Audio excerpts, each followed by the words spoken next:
رب اشرح لي صدري ويسر لي أمري واحلل عقدة من لساني يفقهوا قولي۔ دینی رہنمائی کی مجلس نمبر 131 میں سبھی سامعین کی خدمت میں السلام علیکم ورحمۃ اللہ وبرکاتہ عرض ہے۔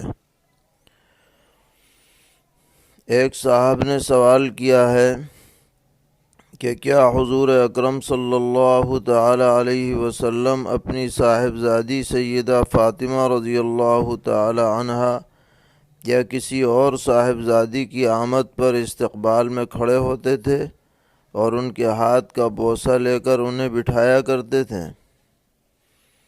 جواباً عرض ہے کہ جی ہاں، مختلف احادیث میں اس کی وضاحت اور صراحت ہے کہ نبی اکرم صلی اللہ تعالی علیہ وسلم حضرت سیدہ فاطمہ رضی اللہ تعالی عنہا کے تشریف لانے پر بہت ہی مسرت کا اظہار فرماتے تھے اور ان کے ہاتھ کا بوسہ بھی لیتے تھے اور اپنی جگہ بٹھاتے تھے۔ یہ شفقت میں ہوتا تھا اور ایسا کرنا شفقت میں اپنی بچی کے ساتھ جائز اور درست ہے۔ پوچھتے ہیں کہ کیا بیسن وغیرہ جہاں ہاتھ دھلے جاتے ہیں اس جگہ جنات ہوتے ہیں؟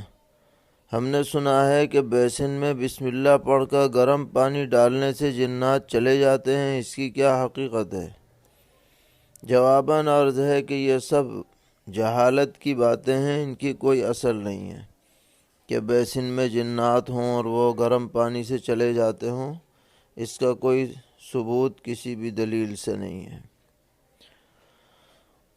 سوال کرتے ہیں کہ اگر ظہر کی 4 رکعت سنتوں کے درمیان جماعت کھڑی ہو جائے اور نمازی 2 رکعت پر سلام پھیر دے تو سوال ہے کہ وہ 2 رکعت یہ نفل سمجھی جائیں گی یا سنت مؤکدہ، اور بعد میں اسے کتنی رکعت سنت پڑھنی ہوگی؟ جواباً عرض ہے کہ یہ 2 رکعت اس نے جو پہلے پڑھی ہیں یہ نفل بن جائیں گی، اور جب بعد میں وہ سنت پڑھے گا تو ایک سلام سے 4 رکعت پڑھے گا۔ ایسا نہیں ہے کہ 2 رکعت ملا لے اور سنت ہو جائے، کیونکہ یہ جو سنت مؤکدہ ہے یہ ایک سلام سے 4 رکعت ہے، لہذا 2 سلام سے 2 رکعت پڑھی جائیں گی تو وہ سنت ادا نہ ہوگی۔ پوچھتے ہیں کہ مسجد کا جماعت خانہ ایئر کنڈیشنڈ ہے، نماز ظہر کے بعد لوگ اندر سنت پڑھتے ہیں، بعض لوگ باہر آ کر پڑھتے ہیں، لیکن جن لوگوں کی جماعت چھوٹ جاتی ہے وہ جماعت خانے کی آخری صف میں سنت اور فرض پوری نماز پڑھتے ہیں، جس کی وجہ سے اندر والے لوگوں کو ان کے سلام پھیرنے تک انتظار کرنا پڑتا ہے، تو ان لوگوں کے بارے میں کیا مسئلہ ہے؟ جواباً عرض ہے کہ جو لوگ بعد میں آ رہے ہیں انہیں ایسی جگہ کھڑے ہو کے نماز پڑھنی چاہیے کہ نکلنے والوں کو کوئی دقت اور تکلیف نہ ہو، یا اپنے سامنے کوئی ایسا سترہ رکھ دینا چاہیے کہ سامنے والے بآسانی گزر سکیں۔ اور یہ مسجد اگر بڑی ہے، وسیع ہے، تو نمازی کے 2 صف آگے سے گزرنے کی گنجائش ہے۔ بہتر یہی ہے کہ بعد میں آنے والے اس کا اہتمام رکھیں، یہ نہیں کہ جہاں موقع ملا وہیں کھڑے ہو گئے، بلکہ کسی کنارے پر کھڑے ہوں تاکہ گزرنے والوں کو دقت نہ ہو۔ پوچھ رہے ہیں کیا پیسہ دے کر اپنے مرحومین کی قضا نمازیں کسی دوسرے سے پڑھوا سکتے ہیں؟ آج کل موبائل پر اس طرح کا ایک اشتہار چل رہا ہے، اس کے بارے میں رہنمائی فرمائیں۔ جواب یہ ہے کہ نمازوں کی قضا کے سلسلے میں فقہا نے لکھا ہے کہ ایک قضا نماز کے بدلے میں فدیہ ادا کیا جائے گا، ایک صدقہ فطر کے بقدر، اور کسی دوسرے کے پڑھنے سے وہ قضا نماز میت کے ذمے سے ادا نہیں سمجھی جائے گی، اس لیے مرحومین کی طرف سے فدیہ ادا کیا جائے، کسی دوسرے سے نماز نہ پڑھوائی جائے، یہ ثابت نہیں ہے۔ پوچھتے ہیں اگر سلام پھیرتے ہی بلا تاخیر امام کو یاد آ جائے کہ فلاں واجب چھوٹ گیا ہے، یا کسی مقتدی کے اشارے پر یا بتانے پر یاد آ جائے، تو اس وقت سجدہ سہو کیا جائے گا یا نماز دہرائی جائے گی؟ سجدہ سہو کرنا کافی ہے، پوری نماز دہرانے کی ضرورت نہیں ہے۔ پوچھتے ہیں دوبارہ نماز پڑھانے کے درمیان کچھ نئے مقتدی نماز میں آ کر شامل ہو جائیں جنہیں معاملے کی نوعیت کا علم نہیں ہے، تو ان کی جماعت کی نماز کا کیا حکم ہے؟ اس بارے میں بہت تفصیل ہے اور مختلف اقوال ہیں، لیکن مفتابِ قول یہ ہے کہ اگر کوئی ایسا شخص آیا کہ جس کو پہلے سے معلوم نہیں تھا کہ یہ دوسری جماعت ہو رہی ہے، اور وہ اسے پہلی ہی جماعت سمجھ کر کے فرض کی نیت سے شریک ہو گیا، تو استحساناً اس کی نماز درست ہو جائے گی۔ ہاں، جسے پہلے سے معلوم ہو کہ یہ دوسری نماز ہو رہی ہے تو وہ شریک نہ ہو۔ سوال کرتے ہیں کہ اگر فرض نماز کسی وجہ سے واجب الاعادہ ہو جائے اور امام دوبارہ نماز پڑھائے، تو مسبوق جو کہ اس سہو کے وقت نماز میں شامل رہا ہو تب، اور اس سہو کے بعد نماز میں شامل ہو تب، دونوں صورتوں میں مسبوق کے لیے کیا حکم ہے؟ جواباً عرض ہے کہ مسبوق حسب معمول اپنی نماز پوری کرے گا، اس کے بعد دوسری نماز میں شریک ہوگا۔ اگر اس نے اپنی نماز پوری نہیں کی بلکہ بیچ میں توڑ کر دوسری میں شریک ہو گیا، تو اس کی دوسری نماز فرض نہیں ہوگی۔ اس کا خیال رکھنا چاہیے، اور یہ مسئلہ عام طور پر لوگوں کو معلوم نہیں ہے، بتلا دینا چاہیے کہ جو مسبوقین ہیں وہ بیچ میں نماز نہ توڑیں بلکہ پوری نماز کریں اپنی، پھر شریک ہوں۔ سوال کرتے ہیں کہ ایک بچہ کمرے میں آیت سجدہ کو رٹ کر یاد کر رہا ہے۔ اس کی ماں اپنے کام کاج کے لیے کبھی اس کمرے میں جاتی ہے، کبھی دوسرے میں، کبھی گھر کے صحن میں، اور ہر جگہ وہ بچے سے ایک ہی آیت سجدہ کو سن رہی ہے، تو اس ماں پر کتنے سجدے واجب ہوں گے؟ جتنی مرتبہ سنے گی اتنی ہی مرتبہ سجدہ تلاوت ماں پر واجب ہوگا، کیونکہ ہر مرتبہ مجلس بدل رہی ہے، اصول یہی ہے۔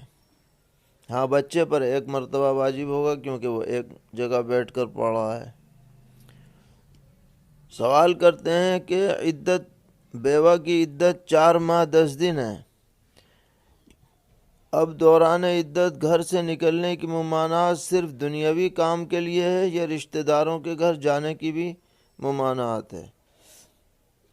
جواباً عرض ہے کہ عورت کے لیے جس کا شوہر انتقال کر جائے عدت گزارنا واجب ہے۔ اگر وہ حاملہ ہے تو وضع حمل تک، اور اگر حاملہ نہیں ہے تو 4 مہینے 10 دن۔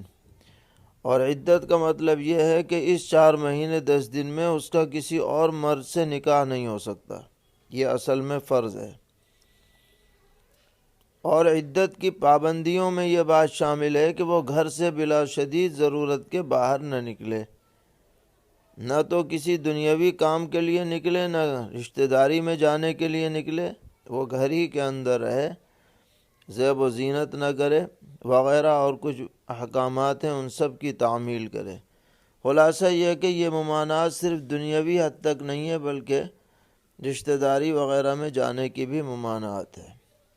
ہاں، مجبوری ہو تو بات الگ ہے، مثلا کمانے کے لیے کوئی نہیں ہے، اسے کام کاج کے لیے جانا پڑتا ہے تو دن میں جا سکتی ہے، یا شدید بیمار ہو جائے اس کی وجہ سے ڈاکٹر کے ہاں جانا پڑ جائے تو اجازت ہے، گنجائش وغیرہ۔ اسی ضمن میں سوال کرتے ہیں کہ اگر بیوہ عدت گزار رہی تھی، اسی درمیان گھر والے کسی دوسرے مکان میں شفٹ ہونے لگے اور اس گھر میں کوئی عدت والی کے ساتھ رہنے کو تیار نہ ہو، تو یہ عورت ان کے ساتھ گھر سے باہر جا سکتی ہے دوسرے گھر میں؟ تو جواب یہ ہے کہ ہاں، وہ جا سکتی ہے، یہ ایک طرح کی مجبوری ہے۔ وہ اکیلی کیسے رہے گی؟ اگر وہ کرائے کا مکان ہے، وہ خالی کیا جا رہا ہے، تو وہ اکیلی بیچاری کیسے وہاں پر وقت گزارے گی؟ تو جہاں گھر والے جائیں وہیں چلی جائے۔ سوال کرتے ہیں کہ بیوہ عورت اور یتیم کا نفقہ کس کے ذمہ ہوتا ہے، اور ان کا ولی کون ہوتا ہے، اور ولی کی کیا ذمہ داریاں ہیں؟ تو جواب یہ ہے کہ بیوہ عورت اگر صاحب اولاد ہے تو اولاد پر اس کی پوری ذمہ داری ہے۔ اگر اولاد والی نہیں ہے تو دیگر قریبی اعزاء مثلا باپ، بھائی، چچا وغیرہ وہ اس کے ذمہ دار ہیں، اس کے ولی ہیں۔ اور اس بیوہ عورت کو اپنے شوہر کی طرف سے وراثت میں جو مال ملے گا وہ اپنے خرچ اخراجات میں اسے لگائے گی۔ صاحب اولاد ہے تو 8واں حصہ ملتا ہے، اولاد نہیں ہے تو 1/4 حصہ ملتا ہے۔ اور اسی طرح یتیم کی ذمہ داری بھی اس کے ولی پر ہے۔ ولی میں باپ اگر نہیں ہے تو دادا ہے، دادا نہیں ہے تو بھائی ہے، بھائی نہیں ہے تو چچا ہے۔ جو عصبات کی ترتیب ہے وہی ولایت کی ترتیب ہے، اور وہی اس کے ضروری اخراجات کے شرعاً ذمہ دار ہیں۔